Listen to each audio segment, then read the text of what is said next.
हुआ था। साथ ही जो यहाँ पर आज इवेंट हो रहा है वो कितना खास, कितना स्पेशल है सारे महाराष्ट्र, पूरे महाराष्ट्र के लिए? गजनीचा महमूद, मोहम्मद घोरी, मोगल, औरंगजेब हे सगळे भारतातून, कोण उझबेकिस्तान, कोण अफगाणिस्तान, कोण इराण, कोण मंगोल, हे सगळे बाहेरून आले. 1 लाखभर लोक आले असतील, पण त्यांनी भारतावर राज्य केलं. कारण भारतामध्ये इथल्या फितुरांची मदत घेऊन त्यांनी राज्य केलं. जवळजवळ 500-600 वर्ष देश पूर्णपणे अंधकारमय होता आणि पहिला स्वातंत्र्य लढा या देशामध्ये छत्रपती शिवरायांनी सुरू केला आणि तो कोकण आणि 12 मावळमधून केला. त्यामुळे आम्हाला सगळ्यात जास्त अभिमान आहे. आणि मग देश स्वतंत्र झाला. मग अटकपासून कटकपर्यंत, तंजावरपासून काश्मीरपर्यंत आणि गुजरातपासून बंगालपर्यंत सगळीकडे मराठ्यांचं भगवं राज्य आलं. आणि मग काशी विश्वनाथपासून रामेश्वर, त्र्यंबकेश्वर सगळ्या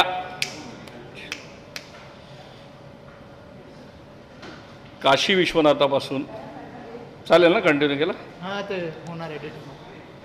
काशी विश्वनाथापासून रामेश्वर, त्र्यंबकेश्वर ही सगळी मंदिरं छत्रपती शिवरायांच्या शिलेदारांनी बांधली. अहिल्यादेवी होळकर, मराठी एक राणी, हिने शेकडो मंदिरं बांधली. जगन्नाथाचं मंदिर नागपूरकर भोसल्यांनी बांधलं, पेशव्यांनी मंदिरं बांधली, वेगवेगळ्या मराठा माजी शिंदेनी मंदिरं बांधली. त्यामुळे या देशाला खऱ्या अर्थाने स्वतंत्र करण्याचं काम हे महाराष्ट्राने केलं, हे मराठ्यांनी केलं. आणि त्यांची राजधानी कोकणात आहे, किल्ले रायगड. आणि म्हणून त्याच रायगडावर राज्याभिषेक दिन झाला होता. कोकणाला वेगळी दिशा देण्याचं काम याच राज्याभिषेक दिनाच्या निमित्ताने आम्ही संकल्प केला आहे. आम्ही सगळे प्रमुख कार्यकर्ते 2 दिवसापूर्वी रायगड किल्ल्यावर गेलो होतो. तिथे जगदीश्वराच्या मंदिरात आम्ही अभिषेक केला, महाराजांची पूजा केली. आम्ही मंदिरात अभिषेक केला आणि निसर्गाने वरून पाऊस दिला. निसर्गाने अभिषेक केला रायगडावर. 1 तास पूजा चालू होती, फक्त 1 तास पाऊस पडला, दिवसभर पाऊस पडला नाही. एक खूप शुभ संकेत या सगळ्याचा आहे. मित्रांनो, आज आम्ही 2 गोष्टी लॉन्च करतो आहे. महाराष्ट्रामध्ये आज जर आपण वर्तमानपत्र वाचली तर कोण कोणाला काय म्हटले, कोणी कोणाला शिव्या घातल्या, तू कसा वाईट आहेस, मी कसा चांगला आहे, हे कोणच सांगत नाही. आणि जो महाराष्ट्र जो पूर्ण भारतावर राज्य करत होता, जो महाराष्ट्र छत्रपती शिवरायांचा आहे, या महाराष्ट्रामधली आजची जी परिस्थिती आहे ही जर बदलायची असेल तर सर्व मराठी तरुणांनी एकत्र आलं पाहिजे. आणि मराठी तरुणांनी एकत्र येऊन आपला महाराष्ट्र जर 5 कोटीचा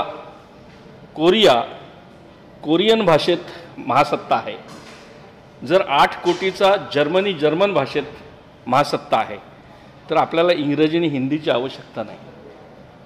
मराठी भाषेत, जी राज्यकर्त्यांची भाषा आहे, जी छत्रपती शिवरायांची भाषा आहे, या मराठी भाषेच्या जोरावर आपला महाराष्ट्र हा जगामधली महासत्ता कसा होईल असं स्वप्न पाहणारा हा संकल्प आहे. आणि याची सुरुवात आम्ही कोकणातून करतो. गेली 25 वर्ष मी कोकणात काम करतो आहे. कोकणात काम करताना उर्वरित महाराष्ट्रात सुद्धा हे काम व्हावं. आणि समृद्ध महाराष्ट्र संघटना, जिचे प्रेरणास्थान छत्रपती शिवाजी महाराज असतील, आज या देशाला शिवविचार आणि शिवसंस्कार हवा. स्वराज्य महाराजांनी दिलं, पण सुराज्य आहे का?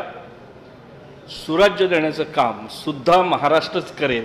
आणि त्याकरता महाराष्ट्रातल्या सामाजिक कार्यकर्त्यांना, कर्तृत्ववान तरुणांना सगळ्यांना एकत्र आलं पाहिजे. आणि याकरता समृद्ध महाराष्ट्र संघटना आपण स्थापन करतोय. आणि राजकारणातून पैसे कमवणे, भ्रष्टाचारातून पैसे कमवणे यापेक्षा मराठी तरुणांनी उद्योगातून पैसे कमवले. महाराजांनी आणि मग संभाजी महाराजांनी, संताजी, धनाजी, बाजीराव पेशवा यांनी तलवारीच्या जीवावरती देश जिंकला. आज तलवारीची गरज नाही. आज तराजूच्या जीवावर, व्यवसायाच्या जीवावरती आपल्याला देश जिंकला पाहिजे. आणि म्हणून मराठी तरुणांना एक उद्योजकता चळवळ आणि त्यांना जो सरकारी यंत्रणांकडून त्रास होतो आहे, पॉलिसीज नाहीत, परमिशन मिळत नाहीत, या सगळ्यावरती एका बाजूला रचनात्मक काम आणि दुसऱ्या बाजूला संघर्ष हे आम्ही करण्याचं ठरवलं आहे. आणि आज आम्ही प्रमुख कार्यकर्ते निर्णय घेतो आहे, जर आमचा कोकणातला हायवे बनायला 16 वर्ष लागत असतील, जर आमच्या पर्यटनासाठी एकही योजना नसेल, जर त्या ठिकाणी कोकणातल्या पर्यटन स्थळांवरती साधं एक टॉयलेट बांधलं जात नसेल, आज 35% कोकणाचं उत्पन्न आहे, पण कोकणातल्या टुरिझमसाठी निधी नाही, कोकणातल्या फिशरीजसाठी निधी नाही, कोकणातल्या आंबेवाल्यांसाठी निधी, ही परिस्थिती बदलायला हवी. आणि म्हणून आम्ही हा कोकणातल्या जनतेला निर्णय घ्यायला सांगतो आहे की खूप झालं, 75 वर्ष झाली, लग्न, बारशी, पूजा, पाकाड्या, साकव, कोकण डेव्हलप नाही झालं, कोकणातली गावं रिकामी झाली. आणि म्हणून कोकण जर डेव्हलप व्हायचं असेल तर आंबेवाल्यांकडे लक्ष दिलं पाहिजे, पर्यटनाकडे लक्ष दिलं पाहिजे, मच्छीमारांकडे लक्ष दिलं पाहिजे. आणि त्याकडे लक्ष द्यायला कोणालाच वेळ नाही. आणि म्हणून आम्ही कोकणातल्या जनतेला आवाहन करतो आहे की विधानसभेमध्ये एक शेतकऱ्यांचा आमदार पाहिजे, एक मच्छीमारांचा आमदार पाहिजे आणि एक पर्यटनवाल्यांचा आमदार. आमचे विषय तिथे मांडणारे प्रतिनिधी आणि अशा स्वरूपाचे प्रतिनिधी तिथे निवडून येतील, याकरता सुद्धा आम्ही एक चळवळ सुरू करत आहोत. आणि केवळ रडत बसणे, आम्हाला रडणारा महाराष्ट्र नको आहे, आम्हाला लढणारा महाराष्ट्र हवा आहे, आम्हाला रडणारा कोकण नको आहे. आणि त्यामुळे आपण आज एक राजकीय निर्णयसुद्धा घेणार आहोत. केवळ आम्ही NGO आहोत म्हणून आम्ही संस्था आम्ही करणारच आहोत. आम्ही बांबू लागवड, मसाला शेती, कोळंबी शेती, टुरिझम, कृषी पर्यटन ह्या सगळ्या गोष्टी करतो आहे. पण आम्हाला सरकारची मदत मिळायला पाहिजे, आम्हाला कोणी अडचणी निर्माण करता कामा नये. शासकीय अधिकाऱ्यांनी यापुढे कोकणातल्या तरुणांना कुठेच अडवता कामा नये, यासाठी एक मजबूत आवाज आम्ही कोकणात निर्माण करायचं ठरवलं आहे. आणि त्याची सुरुवातसुद्धा आम्ही आज करतो आहे. Thank you sir, thank you so much. सगळं आलं. हाँ सर, कितना स्पेशल दिन है आज का और आप जो काम कर रहे हैं उसके बारे में बताइए. यस, सबसे पहले मैं धन्यवाद देना चाहूँगा कोकण भूमि प्रतिष्ठान को कि उन्होंने एक ऐसे सोच रखी है कि कोकण क्लब अलग अलग सब्जेक्ट में they are going to start, and one of the important club would be for water, and in that we are focusing mostly on the rivers, क्योंकि we have more than 25 rivers in this region which are western flowing rivers.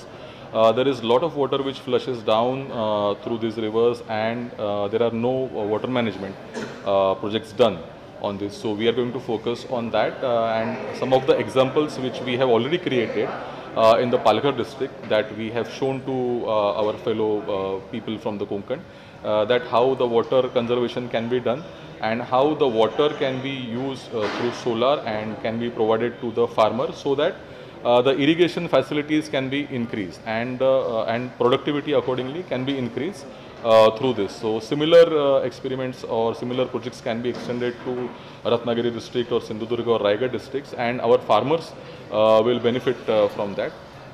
As beginning, we will be doing water budgeting of each of the Gram Panchayat area in this region, so that it can be visible to the villagers as well as to the district administration as well as to the politicians, that how much water as a resource which we are getting in this region, and what can be done to use this resource, and how the economy can be increased in these areas. And simultaneously we are also going to focus on how the structures can be there, what designs, Konkan specific designs can be developed for this. So that kind of water advocacy also we will be going to do in this. Yeah. Thank you.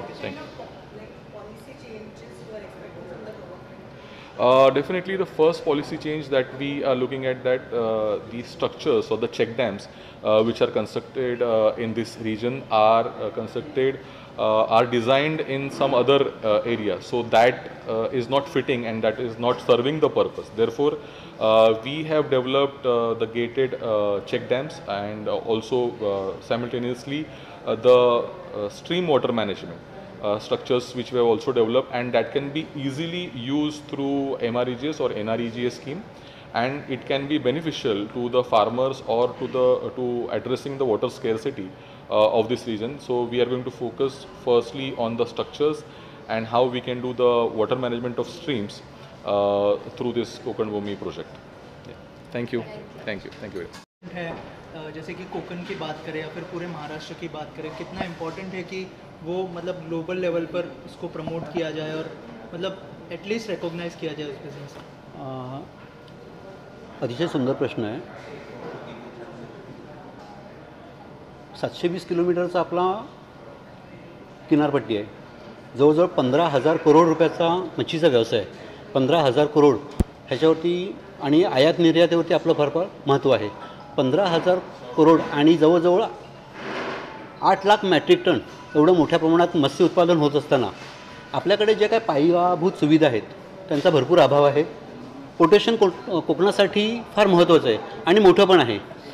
अजूनही आपल्याकडल्या किनारपट्टीतील लोक processing आणि इतर गोष्टींकडे वळलेले नाही आहेत. जर processing आणि इतर गोष्टींकडे जर आपण वळलो तर जो काय हा 15,000 करोडचा बिझनेस आहे हा जवळजवळ 40 ते 45,000 करोडपर्यंत जाऊ शकतो. तर त्यासाठी जर मच्छीमारांना किंवा क्लबच्या माध्यमातून उद्योजकांना वेगवेगळ्या व्यावसायिक संधी मिळाल्या तर साहजिकच त्या संधीचं सोनं करून हे पूर्ण करतील. मत्स्यसंपदा, प्रधानमंत्री मत्स्यसंपदा योजना अतिशय माननीय मोदी साहेबांची आहे, पण ती योजना महाराष्ट्रासाठी किती लाभदायी आहे ह्याचा विचार करावा. त्याच्यामध्ये अनेक त्रुटी आहेत, त्या त्रुटींचा विचार करणे गरजेचं आहे.